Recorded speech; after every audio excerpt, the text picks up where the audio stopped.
Bismillahirrahmanirrahim. Allahümme salli ala Muhammed və ali Muhammed. Zövq-ü şövq ilə cahan qeydin çəkən zəhmət çəkər. Əhli zövq oldur ki, ondan daməni himmət çəkər. Gün çəkər yerdən göyə, hər dəm qubari rahini. Tutiya üçün bəli, göydən yerə minnət çəkər. Ey çəkən qeyri ilə pünhan, bəzm edib mey, gah, yad qıl ondan ki, bəzmin yad edib həsrət çəkər. Xali etmiş qeyridən zülfün xəyali könlümü, nola sahibi kəşf olar bir ömrüdür, xəlvət çəkər. Çək səbuhi sövq-i nəqqaşinə, ərzi ariz et, böylə çəksin gər fələk lövhündə bir surət çəkər. Sərvi qamətlər, səmən ruxsarilər toprağıdır. Hər səmən ki açılır, hər sərvi ki qamət çəkər. Qətri-i əşqim qətari, sinə çakindən girib, tən-evinə, dişradan bəri, bari qəmi möhnət çəkər. Ey Füzuli, baxmayam hər qeyri hər xunin müjə, atəşin bir milidir ki, çeşmimə qeyrət çəkər. Hər vaxtınız xeyirli olsun, dəyərli izləyicilər, salamlayıram hər birinizi. Hörmətli tamaşaçılar, Vilayət TV efirində yayımlanan Sözün Rəngi verilişində xoş gördük hər birinizi. Bildiyiniz kimi bizim bu ikinci verilişimizdir və studiyamızın dəyərli qonaqları ilə birinci verilişimizdə şeir və irfanın bağlılığı varmı, yoxsa yox, bu haqda danışdıq. Ümumiyyətlə, şeirin əbədiyyət tapması üçün irfanı olmalıdır, yoxsa yox. Ümumiyyətlə, irfanın şeiriyyata gözəllik verməsində bir önəmi varmı, yoxsa yox, bu haqda danışdıq. Əgər birinci verilişə baxa bilməmişsinizsə, rəsmi YouTube kanalında izləyə bilərsiniz. Bugün də biz dahi Əhl-i-Beyt şair olan və mərhum Məhəmməd Füzulinin indiki oxuduq. Həmin şeirini biz dəyərli qonaqlarımızla həm şərh və təhlil etməyə çalışacaq. Siz də ekrana yaxın əyləşin ki, bu gözəl mövzulardan, bu gözəl yazılmış irfani şeirlərdən məlumatınız çoxalmış olsun. Studiyamızın dəyərli qonaqlarını sizlərə təqdim edim. İlk olaraq studiyamızın çox hörmətli qonağı Cənab Hüccətülislam Ustad Adil Əhmədovdur. Ustad, mən sizi bir daha salamlayıram, xoş gəlmişsiniz.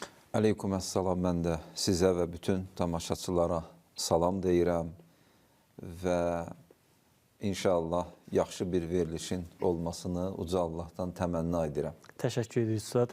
İcazənizlə mən növbəti verilişimizin qonağını təqdim edeyim.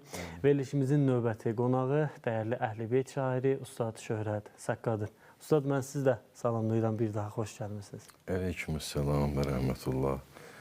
Xoş gününüz olsun. Mən də təşəkkür edirəm dəvətə görə və bütün Vilayət TV-nin izləyicilərini salamlayıram burada. Biz təşəkkür edirik. Ustad, icazənizlə elə ilk verilişimizdə olduğu kimi Ustad Adildən başlayaq. Ustad, mərhum şair gözəl yazır. Yazır ki, zövq-ü şövq ilə cahan qeydin çəkən zəhmət çəkər.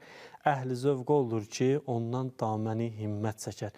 Yəni, mən burada belə deyək də öz anlayışım qədər istərdim ki, buna bir qısa şərh deməzdim, tərcümə ünvanında ki, buyurur ki, şair burada ki, kim dünyaya bel bağlasa, kim dünya əhli olsa, ancaq elə zəhmət çəkib, yəni boş-boş belə deyək də zəhmət çəkib hər hansı bir işdə. Amma o əsl zövqü alan Allaha tərəf yönələndir, Allahla rabitəsi olandır. Yəni, Allah rəngi, necə ki, verilişimizin adı sözün rəngidir. Yəni, biz bu verilişlərimizdə ilahi rəngdən, necə ki, Quran-ı Kərim buyurur, Sibqətəllah, yəni, bu sözün ilahi rəngdən alır. Yəni, ilahi rəngə boyanan şəxs daha şövqlü, daha yəni, dünya və axirəti abad olmuş olar. İstərdik ki, elə bu bir beytin, elə deyək, indi vaxtımız olsa daha geniş danışarıq. Yəni, bu beytin ətrafında istərdik ki, təhlil və şərhləri sizdən və dəyərli ustaddan işləyək. Buyurun. Təşəkkür edirəm. Bismillahirrahmanirrahim. Sözün əvvəlində etiraf etməliyəm ki, şeirlərin izahı, təhlili mənim ixtiyarımdan əslində xaricidir. Ustad Şöhrət müəllimdən daha çox faydalanarıq o sahədə. Amma indi siz demiş, biz də deyir, hamısını dərk eləyənməsən, hamısını da tərk eləmə. Dənizin suyunu əgər tamamilə içə bilmirsənsə, ən azı adam susuzluğu həddində. Biz öz səviyyəmizdə başa düşdüyümüz qədər, yəni mən füzulişünaslıq iddiası eləmirəm, füzulişünas deyiləm və həmçinin şeir sevənəm, özüm şeir sevənəm. Meylim var şeirə. Bizdə ona deyirlər həvəskar. Bəli, həvəskar, bəli. Amma bu deyilən söhbətlər istiqamətində demək, bəhs ediblər ariflər ki, zövq nədir, şövq nədir, eşq nədir, şaiqlə aşiqin nə kimi fərqləri var. Bunlar hamısı incəliklərinə qədər irfan ədəbiyyatında bəhs edilib. Yəni təsadüfi o sözlər orada belə bir qələmə alınmır. Təsadüfi deyil. Bəli. Özü də Molla Məhəmməd Füzuli kimi bir şəxsiyyət. Bəli. Molla Məhəmməd Füzuli, Allah ruhunu şad eləsin. Elə ruhu bizim verilişimizə duacı olsun. İnşallah. Elə bir şəxsiyyətdir ki, şərq dünyasında 3 dildə şeir yazıb. Ərəb dilində bu şəxsiyyətin, bu böyük dahi şairin şeirləri var, fars dilində şeirləri var, Azərbaycan dilində şeirləri var və bəlkə də başqa dillərdə də bəziləri deyiblər. Bəli. Müəyyən bəzi türk ləhcələrində, türkmən falan şeirləri var. İndi onları da əgər türk dili hesablasaq, ümumilikdə türk, fars və ərəb ədəbiyyatına xidmət edib. Həmin dildə şeir yazmaq, yəni o ədəbiyyata xidmət eləmək anlamındadır. Bu gün bəzən indi bu söz gəldi deyirəm, bəzən deyirlər ki, Füzuli İraq şairidir, İraqlılar onu özündən bilir. Və hətta qəbrinin də üstünə yazıblar ki, İraqiyyül Bəğdadi, şairi Bəğdadi, Bağdad şairi. Bəli. İraqlılar onu öz şairi bilir, İranlılar onu öz şairi bilir, Azərbaycanlılar onu öz şairi bilir. Məsələn, Nizamiye Gəncəvi barəsində də bu söz var. Baxın, dahi şəxsiyyətlər fövqəl məkan və fövqəl zamandır. Bu insanların bütün bəşəriyyətə məxsusdur. Bəli. Bu günlərim hansı ərəb deyə bilər ki, mən müqayisə etmək istəmirəm, amma deyək ki, Əli ibn Əbi Talib bizdəndir, ərəbdir. Əli ibn Əbi Talib bütün müsəlmanlara və bəlkə bütün bəşəriyyətə məxsusdur. Bəli. Nəinki bir millətə. İnsan, yəni, müəyyən bir o şəxsiyyət zirvəsində, kamal zirvəsində şeirləri də biz baxırıq ki, bütövlükdə insana xitabdır. İraqa xitab deyil, Bakıya xitab deyil, Tehrana xitab deyil. Bütövlükdə bəşəriyyətə xitabdır. Bəllidir ki, bu bəşəriyyət şairidir. Bu insaniyyət şairidir. Şərq dünyasında bu kişinin şeirləri və bu kişinin xidmətləri əvəzsizdir. Mən Şöhrət müəllimdən üzr istəyirəm. Deyərdim ki, Hafiz misalındadır Füzuli. Nizami, məsələn, Səədi misalında görürəm. İndi mən çox da varid deyirəm şeiriyyata. Amma Nizaminin şeirləri, Nizami də fars ədəbiyyatına xidmət edib. Yəni, fars dilində yazdığı şeirlərinə görə. İran ədəbiyyatına xidmət edib, yəni. Amma Nizaminin, Səədinin şeirləri ibrətamiz şeirlərdir, atanın oğula nəsihətidir, orta məktəblərdə tədris oluna biləcək səpkidə yazılmış şeirlərdir. Qalıcı şeirlər, mən bunu mötərizə arasında deyim, qalıcı şeirlər lüzumən irfani şeirlər deyil. O demək deyil ki, mütləq şair irfani yazmalıdır.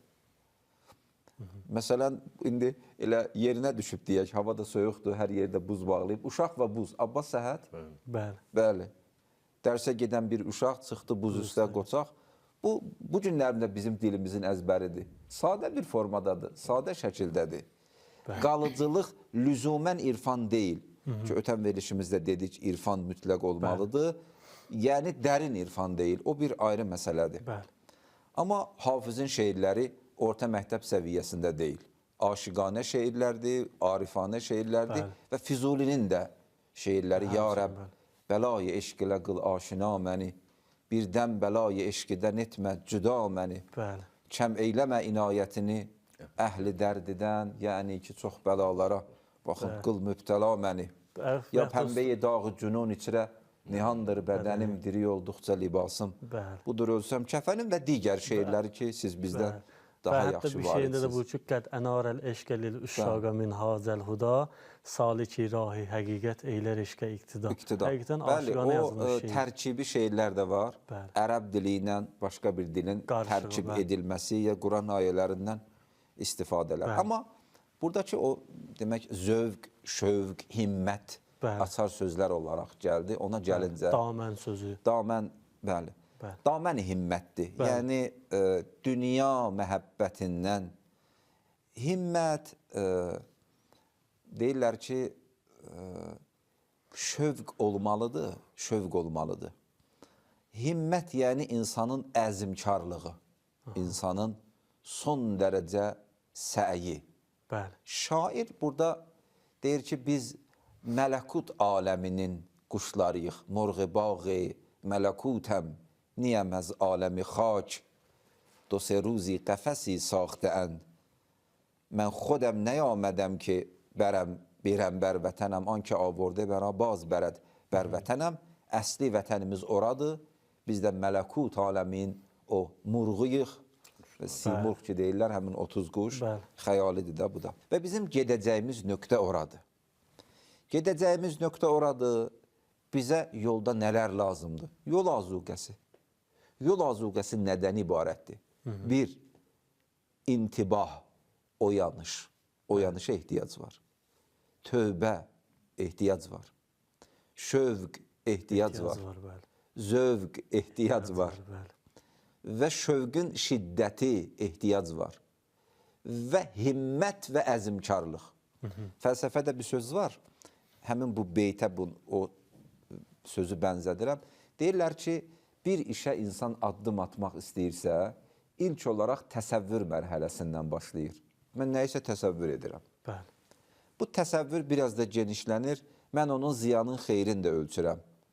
Hər hansı bir təklif ola bilər, iqtisadi təklif, səfər, ya məndən asılı olan, olmayan obyektlər, təsadüfən gördüyüm mənzərələr və s. kimi. Bəli. Yəni, fərz eləyək, mənə deyiblər ki, Kərbəla səfəri var, Kərbəla səfəri təklifdir mənə. Və indi mən ilk olaraq təsəvvür edirəm Kərbəlaya getməyi. Sonra insanın təsəvvürü genişlənir, növbəti bir mərhələdə ziyanın xeyrin, axı insan ziyanın xeyrini ölçən varlıqdır. İnsan öz xeyrinə doğru. Ola bilər yanlış eləsin, xeyrin ayrı yerdə görsün, amma insanda bu xüsusiyyət var. Görürəm ki, ora getməyin mənə xeyri var. Xeyr həmişə maddi deyil. Bəli. Ola bilər o xeyir elə hüzurdur. Və onun üçün hətta mən maddiyyat da xərcləyəcəm, pul da qoyacam. Amma dəyər. Amma dəyər və mənə xeyri var onun. Və bu xeyri ziyanı insan ölçəndə ki, mən bu nəticəyə çatıram ki, faydası var, xeyri var. Yavaş-yavaş bu fikir baş qaldırır insanda, həvəs deyirlər yaranır. Təsəvvür meylə çevrilir. Meyl.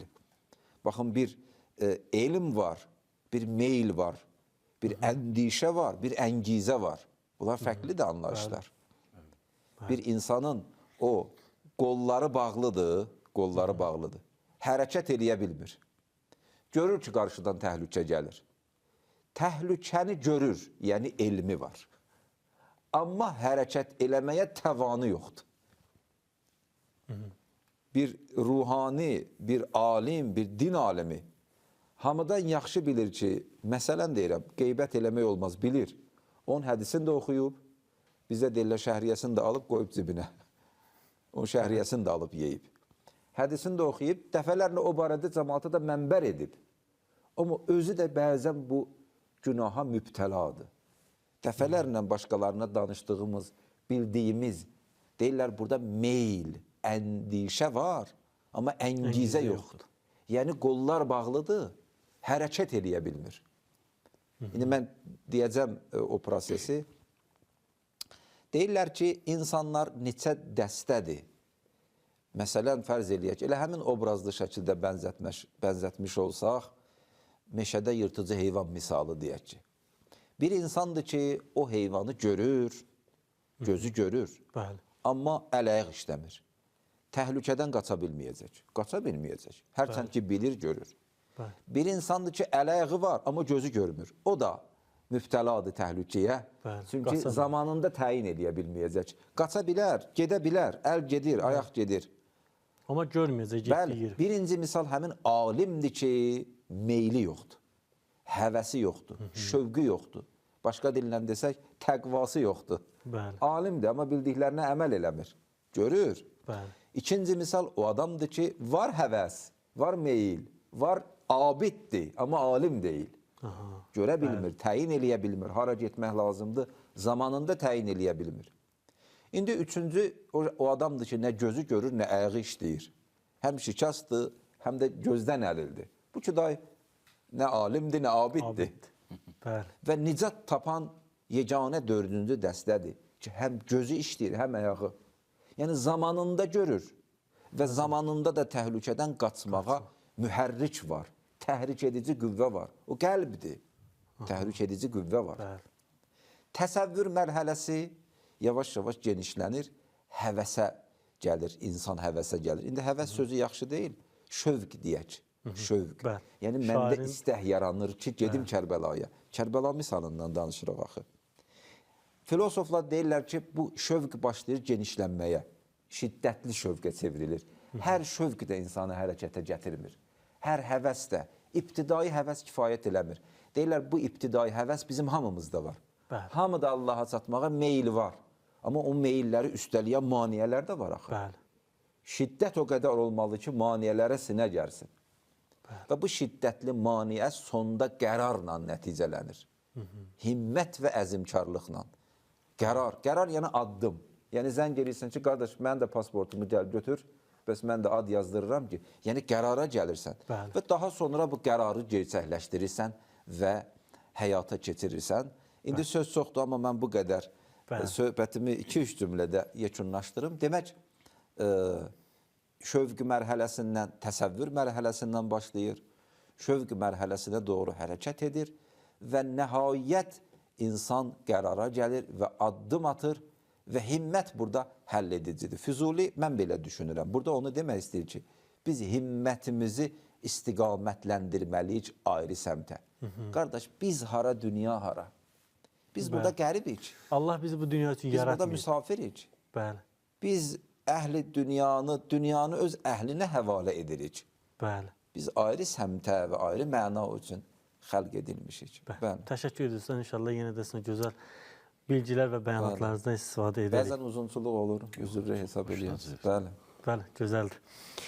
Ustad, sizin də əlavələrinizi alaq. Mən elə istəyərdim ki, Hacı danışsın, biz oturaq qulaq asaq. Ustad Adil həqiqətən gözəl bəyanatlar belə deyək, işarə elədilər, gözəl bilgilərlə. Amma sizin də ki, bir belə deyək, bir şair duyğunuz var, bir Füzuli ilə daha çox rabitəniz var. İstərdik ki, elə sizin də bir o şeir baxımından şairanə bir fikriniz də alaq. Mən təşəkkür edirəm Hacı Adil ağaya. Həm də bir ki, bu Füzulinin ki, bu qəzəl. Əvvəl bir Füzuli haqqında misalsın, mən belə bir Hacı biraz kiçik məlumat verdi. Mən də qoy biraz məlumat verim. Onsuz Azərbaycan tərəfi yəni bunu yaxşı tanıyır, amma yenə də məlumat vermək bizim borcumuzdur. Füzuli Türk ədəbiyyatının fatihidir. Həqiqi mənada fatih tacı. Özü ki, siz qeyd elədiniz, misalsın bu üç dilin içində də yazıb yaradıbdır. İndi bu üç dilin içində ən çox uğur qazanan türk dilində olan ədəbiyyatıdır. Fars ədəbiyyatında məsələn Söhbətül Əsmardır, misalsın ki, Fars divanı var. Sonra ki, misalsın Mətlulər Etiqad kimi var, bir əsər var, ərəb dilində bir əsəridir. Sonra Əhl-i Beyt əsərində Həqiqət-ü Süəda əsəridir, Xoşbəxtlər bağçası. Yəni uğurlu bunda alınıbdır həddindən çox türk ədəbiyyatı. Bəli. İndi burada yəni deyirsən ki, şeir duyğuları, burada duyğular yeri deyil. Biz əvvəlki verilişdə dedik ki, qardaş, burada konkret olaraq, yəni bunların hamısının özünün silahları var. Məsələn, Hacı qeyd elədi, məsələn, himmət var, şövq var, zövq var ki, məsələn, bunlar hamısı irfani silahlardır. Bu irfani silahları düzgün bilmək lazımdır, düzgün qiymətləndirmək lazımdır. Amma mən bir şey qeyd edeyim, keçən dəfəki verilişdə onu qeyd eləmədik. Bəzən bizlər yanlışlığa yol veririk, nədə Hacı? Bu ki, şeirin ki, bu mühəssənatı ki, bədii sənət gözəllikləri var, bir bunlar var, bir də irfani silahlar var. biz bunları təyin eləmədən birbaşa qaçırıq irfani silahların üstünə. O saat mənə gör burada Füzuli nə deyib, gör burada. Amma burada bunu düzgün təyin eləyə bilməsən, yəni burada məsələn sözün gerçək mənada, yoxsa məcazi mənada gəldiyini təyin eləyə bilməsən, məna tamam ayrı yerə gedəcək. Məna tamam ayrı yerə gedəcək. Ona görə də birinci o bədii mühəssənatı ki, təyin eləyirsən, bu şeiriyyatda belədir. Ondan sonra misalsın, yəni o irfani istilahlara keçirsən ki, yəni bizim elə bir vaxtımız yoxdur. Bunun üçün mən inşallah bir qismətimiz olar, hələ sənin bir təşkilatçılığından bir acı da inşallah o verilişdə iştirak edər. Biz ümumiyyətlə şeiriyyat və bu mühəssənat barədə, həm də Quranın içində olan mühəssənat, məsələn, dualarımızda olan mühəssənatlar ki var, bəlağətlər ki, onlar haqqında da inşallah bir qismət ola, bir veriliş o barədə də Vilayət TV biz üçün bir təşkil edər, gəlib o barədə danışarıq. Amma mən bəzi qeydlər eləmişəm, Hacıdan üzr istəyirəm dönə-dönə. Hacı, mən burada bir, demək, o irfani şeydə bir, məsələn, Həzrət Əlinin bir hədisi var. Əzmus Salikdir bu, Hacı bəy onu qeyd elədi. Əzmus Salikdir əleyhinə, yəni irfan ədəbiyyatında buna Əzmus Salik deyirlər. Amma Həzrət Əlinin çox gözəl hədisidir. Bunu əzbər bilməmiş olmasın, tərcüməsi budur ki, ciddiyyətlə hərəkət edin və artıq şeyləri kənara qoyun. Ciddiyyətlə hərəkət edin və kənar şeyləri artıq şeyləri kənara qoyun. Buna irfanda əzm-ü salik deyirlər. Həmin özü bu əzm-i səfər birinci sütunlardan biridir. Birinci sütunlardan biridir salikən, yolun. Bu mərhələdə Allah salikə bir dənə iradə verir ki, bunun vasitəsindən nur həqiqətinə gedib çata bilir. Bir buna işarə edir. Amma burada misal üçün bəzi şeylər var Hacı. Mən onları qeyd eləməsəm biraz misal üçün nə olur? Cahanın qeydini çəkmək ifadəsi var burada, irfani istilahlarda. Məsələn, bu saat bizim ən çox istifadə edədiyimiz, bilmirəm Hacı, siz istifadə edirsiniz ondan yoxsa çox mötəbər bir, yəni irfan ustadları bundan, şairlər ondan istifadə edirlər. Fərhang islahat irfanı Cəfər Sadiqidir deyəsən, əgər Seyyid Cəfər Sadiqidir deyəsən, onun irfani islahlarında, yəni bunların hamısının həm bir var, bir dənə mənası verilir Hacı. Ağıllı başda ayəsi ilə, hədisi ilə, yəni bütün islahların hamısının, yəni mənbələrin qeyd edildi. Mən də oradan bəzi şeylər qeyd eləmişəm, onlardan əgər icazə verirsinizsə, məsələn, daməni himmət çəkmək onsuz zaten, yəni zahirən mənası budur, iştinab etməkdir. Çəkinməkdir. Həm də bu ətəyi suya bulaşdırmamaq, bu ariflərdə var, bu ariflərdə var. İnşallah başqa beytlərdə biz buna yəni toxunarıq. Amma məsələn, əhl-i zövq, burada əhl-i zövq misalsın bizim başa düşdüyümüz əhl-i zövq deyil. Burada məsələn, o ustad yazıb ki, əhl-i zövq məntiq və elmi şuhud nailiyyətlərində birləşdirən şəxsə deyərlər. Yəni, bu elmi ilə şuhudu birləşdirən şəxsə əhl-i zövq deyərlər. Sonra da, məsələn, bir dənə də qeyd edibdir ki, cahan qeydini çəkmək, yəni, cahan qeydini çəkmək yerə sakin olmaqdır. Yer sakini olaraq həm də öz orada bir məslik də qeyd edibdir. Yəni, yerin sakinliyində yaşayaraq onun, yəni, belə dedik, qeydlərində məst olmaq kimi. Yəni, əhl-i zövq hissəsində belə bir şeyləmdir. Yəni, burada olan, mən bir-iki dənə bunları qeyd eləmişdim. Daha ətraflı danışmaq bu beyt haqqında daha Hacı maşallah ki, danışdı. Yəni, bu həmin o cahan qeydidir, yəni dünyaya bağlılıqdır. Sonra himmət çəkməkdir, əzm-i sulukdur, yəni iradədir, şövq lazımdır, iradə əldə edir, şövq yaranır və o şövqün nəticəsində artıq o işdən başladığını mən iki əlavə icazənizlə etmək istəyirəm. Demək, himmət və cahan qeydini çəkmək barəsində İmam Sadiq ağanın da buna bənzər bir hədisi var. Buyurur ki, İc'əl həmməkə həmmən vahidə. Bütün həmm-u qəm, yəni insanın bütün fikri, zikri, onu vahid bir istiqamətə yönəlt. Vahid bir istiqamətə. Bu mənada ki, insan daxilində güclü bir enerji var. Əgər bu enerji pərakəndə və dağınıq şəkildə paylaşılsa, insanın canı üzülər və enerjidən lazımı və məhsuldar şəkildə insan faydalana bilməz. Məsələn, günəş enerjisi saçır yer üzərinə. Əşyaları yandırmır ki, xeyr. Amma həmin o günəş enerjisi cəmlənsə, fokuslansa bir lupada, o lupanı tutasan kağıza, ya hətta taxtıya, müəyyən bir davamlı şəkildə, davamlılıq da burada ariflərdə o böyük şərtlərdən biridir. Və davamlı şəkildə başlayar yandırmağa. Bayaqdan həmin günəşin şüaları da taxtıya saçırdı. Amma onu yandırmırdı. Niyə? Çünki onda şüalar səpələnirdi. Yəni, imam buyurur ki, insanın vücudunda böyük bir qüvvə var. Bu qüvvə atom bombasından da böyük bir qüvvədir. Əgər insan onu istiqamətləndirsə, əgər onu bir nöqtəyə, vahid nöqtəyə və hətta pərakəndə bütün işləri də həmin vahid nöqtəyə istiqamətləndirmək olar. O zaman yatmağın həmin hədəfə xidmət edir. Dərsin həmin hədəfə xidmət edir. Danışmağın, gülməyin, bazarın, dükanın, məktəb, ev, ailə, pərakəndə işlərdir. Amma vahid bir istiqamətə doğru hərəkət edir.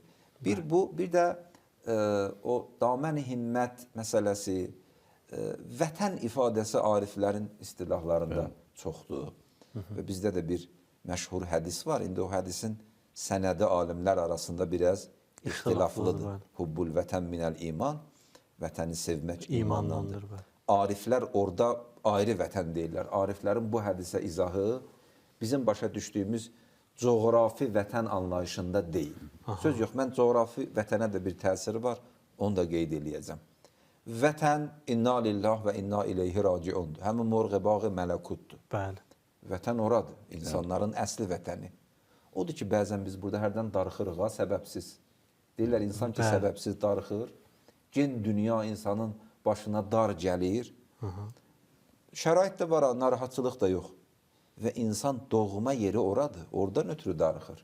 Əsli. Odur ki, Füzuli deyir, biz burada qonağıq, biz müsafirik, biz qəribik, özün qərib hiss edir burada. Arif özün burada qərib hiss edir. Və öz doğma yurduna və doğma məkanına qayıtmağa doğru çabalayır və hərəkət edir və çalışır və yəni, belə deyək, o morğebağı mələkut ki, qəfəsdədir, cismin qəfəsində, o qəfəsdən azad olmağa çalışır.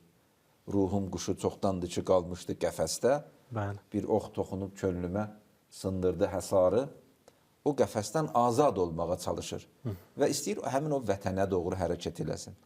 Baxın, torpaq ki var, torpaq aşağıdır, səma yuxarıdır. Bütün bizim dini təlimatımız ki var, bizi torpağa bağlamaq istəmir. Dini təlimat bizi torpaqdan qoparmaq istəyir. Dini təlimatın ruhu bizi yerdən qoparıb səmaya aparmaqdır.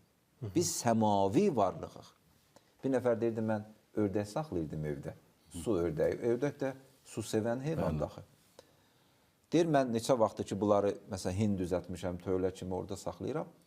Apardım qumun bir yerinə, oradakı o gölməçə var idi, göl var. Ördəklər necədir düşdülər suya. Bunlar necə sevinirlər, necə qol-qanad açırlar, məni ağlamaq tutdu. Ki, bunlar su heyvanıdır, mən bunları gətirib quruda yaşadıram. Diqqət edirsiniz. Yəni bir heyvan ki, su heyvanıdır, morğabi idi. Su heyvanın quruda yaşadasan, o necə əziyyət çəkər? O necə suya doğru can atar? Biz səmavi, asimani varlıqlarıq. Məgər bizim ruhumuz səmavi deyil. Odur ki, çətindir. İndi qəflət tutub biz hiss eləmirik. Bizdə o keyiflər biz hiss eləmirik. Amma onlar hiss edir bunu. Odur ki, ağrısını çəkir. Odur ki, əhli dərddir. Bəli, keyitmə vurasan bir yerə, dərdi hiss eləməz. Amma o keyitmə əgər getsə, o qəflət əgər getsə, onlar əhli dərddir və hiss edirlər. Amma bu dünya vətəni də əgər o vətənlə bir əlaqəsi varsa, indi əgər fürsət olsa məcazla da həqiqət bağlılığına toxunarıq, hər nə qədər ki, o həqiqətin kölgəsi, o vətənin kölgəsi bu vətənə düşür, bir o qədər o da əzizdir. Yəni, o cəhətdən əzizdir. Vətən bizə əzizdir, bu baxımdan ki, orada bizim müsəlmanlarımız yaşayır. Orada Allah kəlamı yaşayır. Orada namus yaşayır. Orada məscid yaşayır. Vətən buna görə əzizdir. Yoxsa ki, torpaq, o bioloji olaraq bir torpaqdır da fərq eləməz ki, hansı ölkənin, ərazinin torpağı. Hamısı ərzullahi vasiyə Allahın torpağıdır. İstədim buna da bir əlavə edim icazənizlə Buyurun Ustad, həqiqətən çox gözəl oldu. Ustad, əlavələriniz varsa buyurun, yoxsa mən ikinci beyti... Təşəkkür edirəm. Ustad, ikinci beytdə Dahi şair yazır ki, gün çəkər yerdən göyə hər təm qubari rahini, tutiya üçün bəli göydən yerə minnət çəkər. Həqiqətən bu şairin qələmi tək şeiriyyatda özünü göstərmir. Həm ibadətdə, itaətdə, abidliyində, zahidliyində. Sonra yəni bu şeiriyyatdan əlavə əvvəl mən deyərdim ki, bu şair olmamışdan əvvəl ilahi rəngə boyanıb. Yəni həm əvvəl alim olub, abid olub, bir sıra kitablar oxuyub, yəni kitablar oxuyub o mənada ki, dərk eləyərək, yəni o fəlsəfi, məntiqi, irfani, müəyyən o ilahi rəngə boyanmaq üçün, Allaha çatmaq üçün bəzi o kitablar, o yollardan keçib, sonra gəlib Allah Taala buna bu şeiriyyat, şairlik, o təbini Allah Taala Dahi şairə belə əta eləyib. Mən düşünürəm ki, indi Şöhrət müəllim də bəlkə təsdiqləyər, ya əgər əlavəsi olsa faydalanarıq. Mən bu beyti irfanda qovsi suud və qovsi nüzul nəzəriyyəsinə əsaslandırıram. Göydən yerə, yerdən göyə. Ariflərin bir sözü var. Bəli. Qövs. Yuxarıdan. Bəli. Həmin inna lillah və inna ileyhi raciun. Yəni, yuxarıdan aşağı və aşağıdan yuxarı. Bəli. Əgər hekayə formasında desək, Adəm-i Əbul-Bəşər behişdə yaradılmışdı. Behişt. Amma onun o qazandığı behişt deyil idi. Elə xəlq edilmişdi, heç bir əməyi olmadan behişdə. İndi Allahın senarisi belə oldu ki, Adəm öz ixtiyarı ilə behişdən çıxarıldı. Yəni o meyvədən hansı ki qadağan edilmişdi, tövsiyə edilmişdi ki, yeyilməsin, yedi. Allahın senarisi idi, o. O göydən yerə gəlmək Allahın senarisi idi. Və Adəm yerə indirildi və indi istəyir ki, yenə əvvəlki vəziyyətə qayıtsın. Dadı bax onu. Onu dadıb. Mən yenə də hey mötəzələr açıram. Biraz zehnim mənim cəvvaldır, pərakəndədir. Yəni bir budaqdan başqa budağa qonur. Görmüsünüz bu namaza təzə gələn insanlar, tələbəliyə təzə gələn insanlar mənə çox rast gəlib. Bəlkə də elə özümüzdə də bu var, olub. Deyirlər ki, təzə vaxtı başlayanda duaların, namazın şirinliyin çox dadardıq. Bəli. Get-gedə bu çoxalmaq əvəzinə. Normalda çoxalmalıydı axı, çünki da biri var mən 3 gündür namaz qılıram, biri var 3 ildir. Əvvəlki şirinliyi mən dada bilmirəm. Burada alimlərin müxtəlif cavabları var. Bir cavab budur ki, o təzə başlayanda sənə verilən şirinlik qazandığın şirinlik deyil idi. Təzə başlamısan, onu Allah sənə hədiyyə eləmişdi. Dadızdırmaq üçün. Elə əlindən almaq üçün vermişdi. Əgər istəsən dadasan, indi gərək zəhmət çəkəsən. Damən himməti gərək o dünyanın aludəliyindən çıxardasan ki, paltarın ona dəyməsin, bir himməti ayrı səmtə istiqamətləndirəsən. Amma niyə dadızdırdı və aldı? Çünki dad olmasa adamda hərəkətə meyli yoxdur. Qaranlıq bir səmtə mən doğru hara gedim? Gərək bir işi olar o gedəsən. Bəli, bir dəfə dadızdırırlar ki, əgər onu istəsən və o şirinlik insanda hərəkət yaradır. Həzrəti Adəm can atır behişdə. Amma da Adəmin sonradan çatacağı behişt əvvəlki behişt deyil. Qazandığı behiştdir. Zəhmətlə qazandığı behiştdir. Fərq olmalıdır. Deyir, Adəm Peyğəmbərin övladları çox idi da el tayfası yığışırdı başına, danışırdılar, gülürdülər, uşaqlar oynayırdı. Həzrəti Adəm deyir, çox sükut eləyərdi, az danışardı. Qovsi suud və qovsi nüzul məsələsi. Yəni, insan orada can atır, bizim içimizdə o var. Çünki oradan gəlmişik. Mən bir zarafatyana bir söz də deyim. Demək, baxın, biz gör nə günə qalmışıq o mərhələləri keçərək. Yuxarı mərhələdən. Bir nəfər məndən soruşdu ki, dəvəni iynəyin deşiyindən keçirtmək olar. Dedim, olar, amma dəvə nə günə qalar? Dəvə nə günə qalar? İndi baxın, bizi o böyük aləmlərdən mərhələ gətiriblər ən aşağı mərhələyə ki, həmin dünya mərhələsidir. Gör, nə günə qalmışıq. Və bu təbii hicablar, üstə gəl bizim öz qazandığımız hicablar, yəni həmin günahlar. Hətta insan günah eləməsə belə dünyada hicabdadır. Yəni dünya özü hicabdır. Odur ki, Əmirül Müminin buyurur, indi mən canım dincəldi, canım rahat oldu. Yəni dünyanın o zülmət və hicabından Canım qurtuldu. ruhum dincəldi və artıq da əlim daha genişdir. Vəhabilər deyir, imamlar öləndən sonra şəfaət eləmir. Əksinə, vəfatdan sonra əlləri daha genişdir. Ruhun azadlığı daha çoxdur. Bəli, şəfaət qapıları ondan sonra açılır. Bəli. Amma dediyim kimi, ona doğru oradan gəlmişik və ona da qayıdacağıq. Və amma qayıdış iki cürdür. Bir məcburi qayıdış və bir də ixtiyari qayıdış. Və zəhmət olmasa bir də həmin beyti. Gün çəkər yerdən göyə, hər dəm qubari rahini, Bəli. tutiya üçün bəli, göydən yerə Minnət çəkər. Mən belə qovsi nuzul və qovsi suudla, nuzul yəni yuxarıdan aşağı gəlmə və suud da aşağıdan yuxarı bir cümlədə deyim, Şöhrət müəllimdən biraz çox danışdım bugün, faydalanaq. O da budur ki, Qur'an barəsində deyirlər ki, Qur'an Allahın göydən yerə enmiş kəlamıdır. Burada söz çox da dua Qur'anın yerdən göyə qalxmış variantıdır. İmamların duası. Bəli, çox irfani söz oldu, bəli. Yəni həmin o Allah kəlamı ki, yuxarıdan aşağı enib o kəlam. Məgər belə deyilmi ki, dua ilə Qur'an üst-üstə düşür? Dua ilə Qur'anın ziddiyyəti var. Hədislə Qur'anın ziddiyyəti var. Xeyr. Yoxdur ki. Bəli. Amma dua formatındadır, dua janrındadır. Amma dua yuxarıdan aşağı gəlmir. Dua aşağıdan yuxarı. Deyirlər, dua Qur'an-ı saiddir. Yəni Qur'an-ı nazil var, enən Qur'an. Bir də qalxan Qur'an var. Ucalan Qur'an. Dua ucalan Qur'andır. Və imamların dili ilə, Peyğəmbərin dili ilə ki, dua da bir, inşallah o barədə də sual olar, söhbət olar, danışaraq ki, o da bir aləmdir və bizim böyük mədəni və zəngin irsimizdir. Təşəkkür edir Ustad.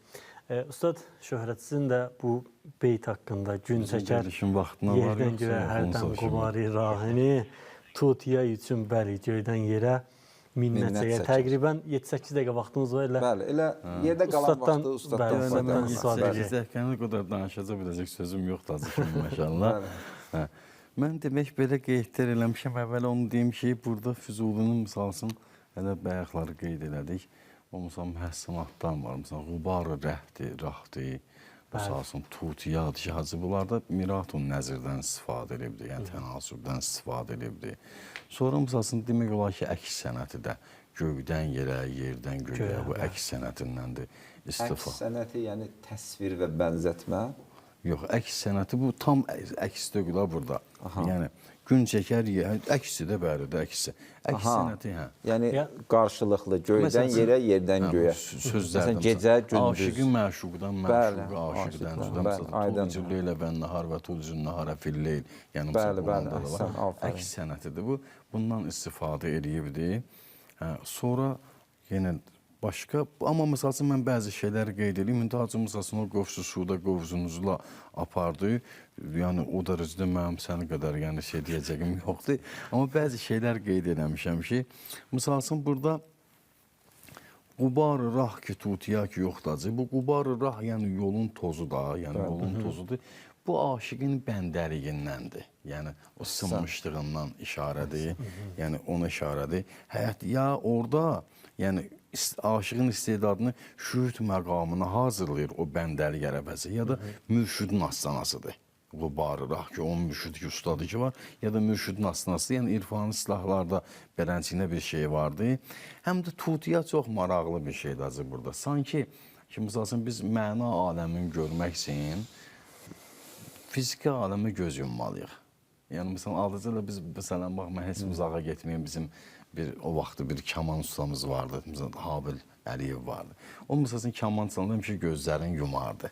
Məsələn, bu nədir? Yəni, bunun öz dünyası var. Öz dünyasına göz açmaqsın, sanki bu fiziki dünyaya göz bağlayırsan, o mənaya göz açırsan. Dünya ilə axirət tərs mütənasibdir. Bəli. Buna göz yumursan, bunun gözü çox. Gözün açılır. Qəlb gözü açılır. Gözünü aça bilmir, hacı. Nə lazımdır buna gözünü açmaq üçün? Tutiya lazımdır. Əhsən. Gözünə tutiyə çəkir. Tütiyə deyirlər. Tutiyə də. Gözünə tutiyə lazım ki, bu gözünə çəksin bunun, o mənəvi aləmə bunun göz açılsın ki, bu belə bir şey qeydlər vermişəm var burada. Bir dənə də baxım görüm. Ustad, vaxtımıza var elə. Vaxtımıza varsa hazır danışdırıq yenə. Vaxtımız var elə. Bəli. Hə, göydən yerə burada var misal üçün, göydən yerə onsuz zaten belə ki, əqlə sığmaz bir fasiləni təlqin eləyir. Misal üçün, amma göydən yerə əql səmasından da uçub eşq səmasına getməyə eyham edir. Göydən yerə də həm də eyni zamanda burada bir eyham var. Məsələn, Hafizin bir dənə beytin, məsələn, mən burada qeyd eləmişəm ki, əcəb elmist, elmi heyəti eşq. Əcəb elmist, elm. Sən özün tərcümə eləsən acı. Keçərxi həftoməş, həftom zəmin əst. Keçərxi həftoməş. Yəni, onsuz da əcəb şeydir ki, ora hələ buradır. Belə bir mənada gəlib çıxır. Günəş eşq astanasının tozundan yüksəlir. Mən bura qədər belə bəzi qeydlər eləmişdim. Onsuz bilirdim ki, yəni Hacı Adillə Məmməd bərnamədiyəm. Bəzi qeydlər eləmişəm. Yəni, indi o çox gözəldir qeydlər, gözəldir, faydalanırıq. Rast gəlmədim yəni, amma çox maraqlı oldu mənim üçün də. Bəli. Ustad, istədim elə axırda o son beyt, 2 misra ki, Ustad şeir oxudular. Ustad, elə onu siz tərcümə edib qısa bir şərh verərdiniz.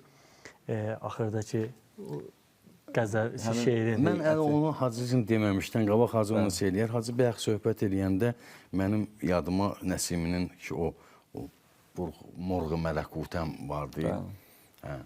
Deyir ki, ey bülbül-ü qudsi, nə giriftarı qəfəssəm, sındır qəfəsi, tazə gülüstan tələb elə, İmadəddin Nəsiminindir. Həmin o siz dediyiniz şeylər. Bir də o vətən barəsində, məsələn, Məhəmməd Füzulinin ki, o bayaq da qeyd elədin ki, o pəmbəyə dağıcını onun içində nihandır bədənin. Məsələn, edəmən tərki Füzuli sərikuyin yarin, vətənimdir, vətənimdir, vətənimdir, vətənim. Əhsən. Özü də, misal üçün, bəziləri gəlib deyiblər bu vətən sözündə ki, misal üçün, burada, nə bilim, burada insanın, nə bilim, 4 dünya vətəni var, nə bilim, nə var, belə şəhərlər veriblər, bilmirəm, niyə əsasən veriblər. Amma Hacı, söhbət nədən gedir? Bunu mən qəşəng təsdiq edəcəksiniz məncə. Söhbət ondan gedir ki, şeiriyyatda təkrir deyilən bir dənə bədii sənət var. Təkrir nədir? Təkrir sözün təkrarlanmasıdır. Amma nə cür? Bir məna olaraq, bir məna üzrə olaraq təkrarlanmasıdır. Misal üçün, bir var ki, mən buradan durdum, getdim mi bir başqa mənada deyəsən, bir mən buradan durdum, getdim mi bir başqa mənada deyəsən.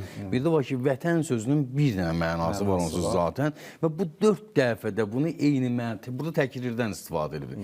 4 dəfə eyni məna üzrə təkrarlayım ki, yəni vətənimdir, yəni hələ oradır da, bir dənə vətənim oradır, yəni 4 dəfə də deyir, amma eyni təkrir eləyərək deyir ki, mənim o, yəni bəğları ya da sözümüzü kəsmək istəmədim, amma istəyirsən Hafizin o beytin deyim, o barədə istəyirsən bir dənə şərh verir. 2-3 dəqiqə vaxtımıza qalıb. Deyir ki, əcəb elmi istelmi heyəti eşq, keçərxi həftuməş həftum zəmin əst.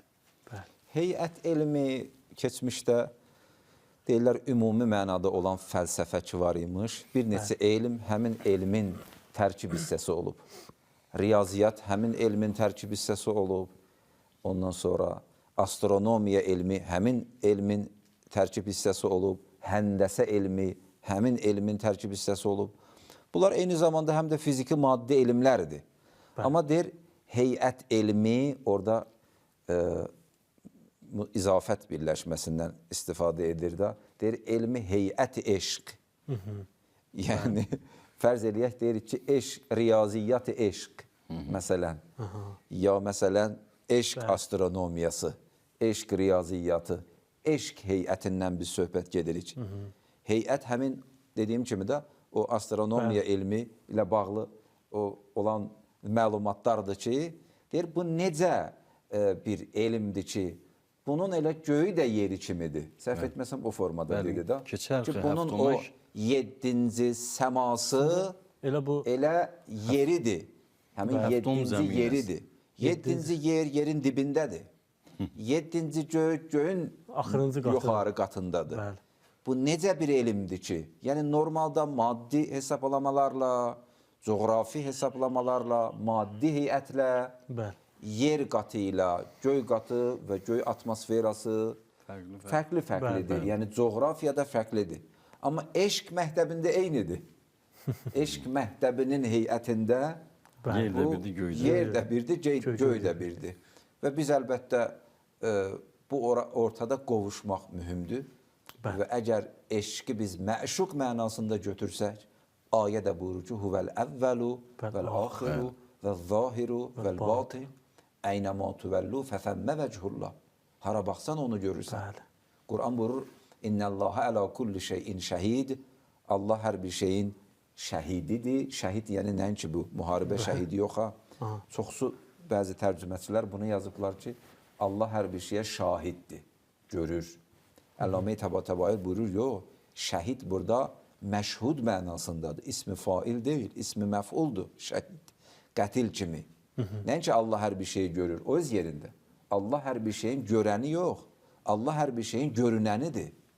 Görünəni. Baba Tahir deyir, Bedərya bengərom dərya tobinom, bi səhra bengərom səhra tobinom, bi hər ca bengərom kuh o dər o dəşt, nişan az qamət rə'na tobinom. Yəni, mən səhraya baxıram, səni görürəm, dəryaya baxıram, səni görürəm, hara baxıram, sənin o rə'na qamətüvün nişanəsini görürəm. Ki, yəni, əynəmə tüvəllu fəfəmmə vəchullah. Həmin ayədir ki, buyurur, İnnəllaha alə kulli şeyin şəhid. Yəni, Allah hər bir şeyin görünənidir.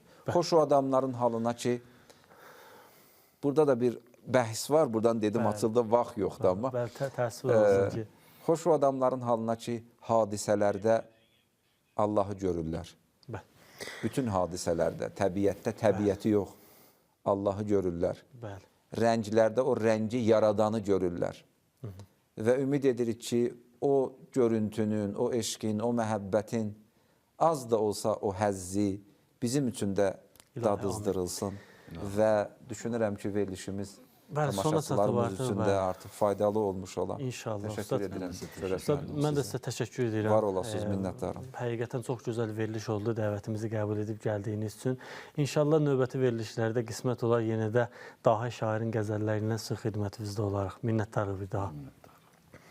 Hörmətli tamaşaçılar, bu gün də bir sözün rəngi verilişinin sonuna gəlib çatdıq. Ümidvarıq ki, bu iki verilişdə sizlərə nə isə çatdırmış olaq. Dahi şairin qəzəlindən, ümumiyyətlə, ilahi rəngə boyanmaq üçün insan nə etməlidir? İlahi rəngə boyanmaq üçün şeir və irfandan əlaqə yaratmaq lazımdır, yoxsa yox? Və yaxud da ki, ilahi rəngə boyanmaq üçün şeir və irfandan əlavə neylərəsə ehtiyac duyulur, yoxsa yox? Ümumiyyətlə, şeirlə rabitə qurmaq lazımdır, yoxsa yox? İnşallah ki, ümidvarıq ki, bu verilişlərdə və silsiləvari verilişlərimizdə bunu çatdırarıq ki, həqiqətən də şeir və irfanla, həm şeir, həm irfanla rabitə qurmaq lazımdır ki, ilahi rəngə boyanmaq üçün əlimiz daha da genişlənsin və daha da çox ilahi rəngə boyanmış olaq. Növbəti verilişlərdə görüşmək ümidi ilə sizi mərhəmətli və uca olan Allaha əmanət edirik. Sağ olun, sağlam qalın.